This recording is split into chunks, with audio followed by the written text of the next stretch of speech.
I just think that also you need to sell the ideology to a lot of people, right? There's you got to work with who you live with, right? If I'm going to convince someone, it's like, But I don't think you do. So like, I think the thing that sells the ideology to people is the thing that it does. I don't think you have to I don't think you need to make zines and billboards or whatever.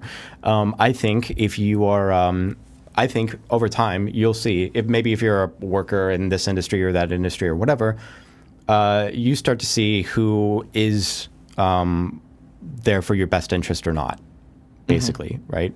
And some of those things are going to be contradictory for, like, maybe, you have like the it gets complicated with like housing stuff. Housing prices going up is good for these people, bad for these people. You're always going to have situations like that. But like, I think the thing that sells not just like ideology, but like a way of thinking about politics is by seeing it happen, and seeing who is there, actually doing political work that is in your favor, that you could feel that difference in society or whatever. Like, like minimum wage, like looking at labor unions that are or people that are organizing for a higher minimum wage. If your wage goes up, you feel that, just as like a simple example. But yeah, I think people need to get away from trying to sell ideology and trying to convince people to engage in the real world differently. And I think that will emerge different ways of thinking about politics for people around you and for you as well.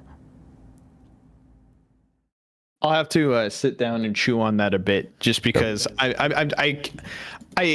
love the idea. I mean, I've always said that we should take away like the whole left and right thing and the labels and just vote on policy, and people should convince why this policy is good. This is what it's going to do for you and all that. And usually like a single no pork in it, just like, this is what you're voting for and this is what you're going to get. But yeah, I would say practice not even using a political label whatsoever. But it's so idealistic. I not what you just said. What you just said is good, and it's something I've been trying to slightly weighing myself off of recently with some debates I've had. But I think that the whole system is kind of built around that, and you do have to engage to some level. If you take two people that are trying to sell you a solution, and they could tell you everything you want, right? But you might agree with one person because they have the ability to sell it to you, while you might not with somebody else. Like when Bernie Sanders was saying some of the same shit that Kamala was saying, well, even conservatives were down for it. He had Fox newsrooms clapping and cheering for him and agreeing with him.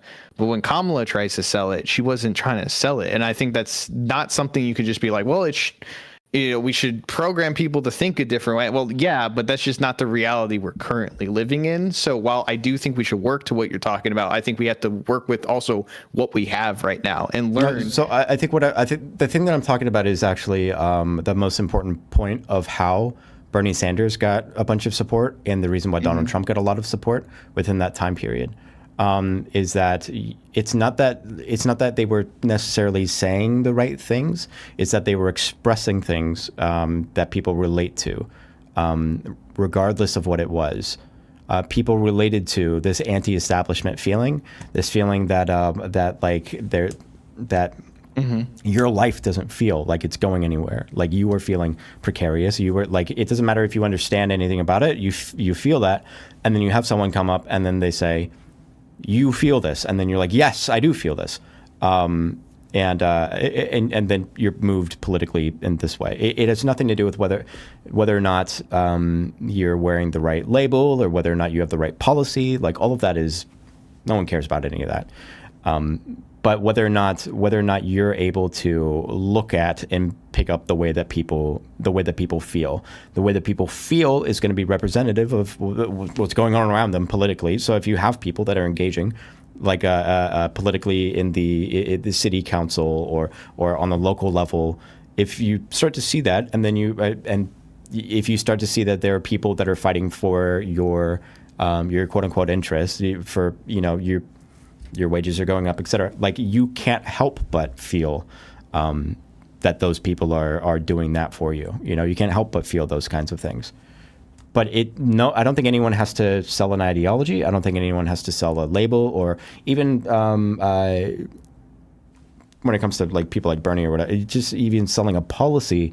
A lot of these people were just looking for, you know, to be recognized and then have something to blame. And Bernie said, "You feel this way." Everyone said yes, and then he said, "Okay, it's the millionaires and the billionaires," and then people were like, "Okay, yeah," and then Donald Trump says, like, "You feel this way." Everyone says yes, and he's like, "It's all of the immigrants and the deep state," and then they're like, "Yeah, okay, yeah."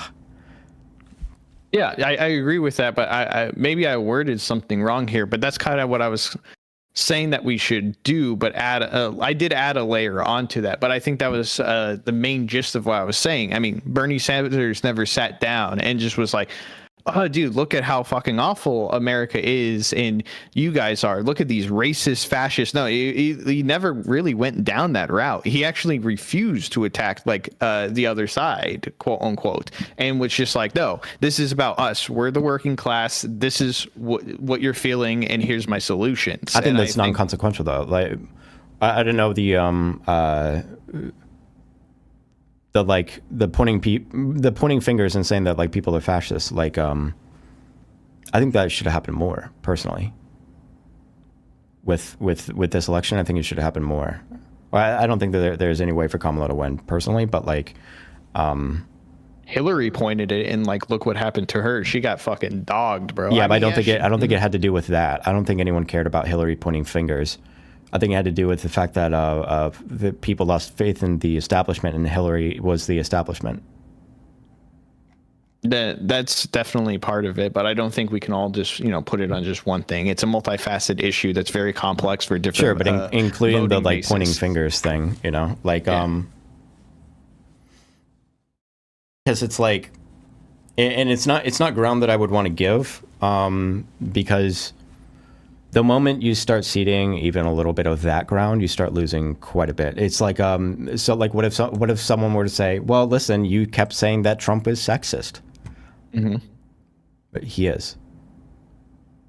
So what's the shift? What do you do in response to that? Do you not say it anymore?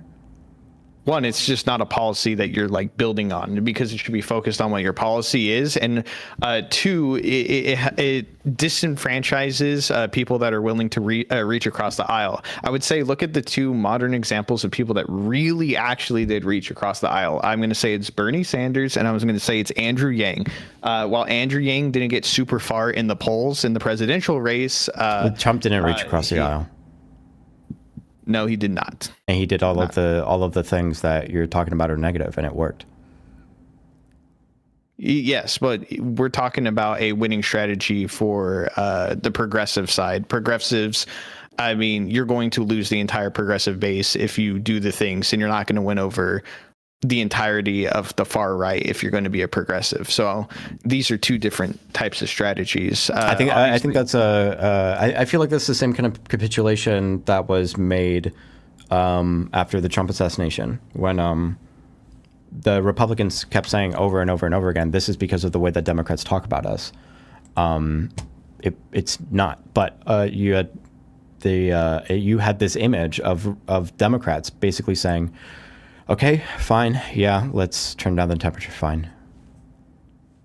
Well, it's like, I don't think that's you should bring up the temperature in different ways. I think that people are generally. Well, yeah, but like when it comes to this like particular thing, yeah, is just like bluntly, the idea that people were calling Donald Trump a fascist had nothing to do with his gain in popularity at all. I don't think so. I think it's an excuse that people use to after they already support him, to continue to do so uncritically, because they can say that they don't have to be critical anymore, but they were never going to be.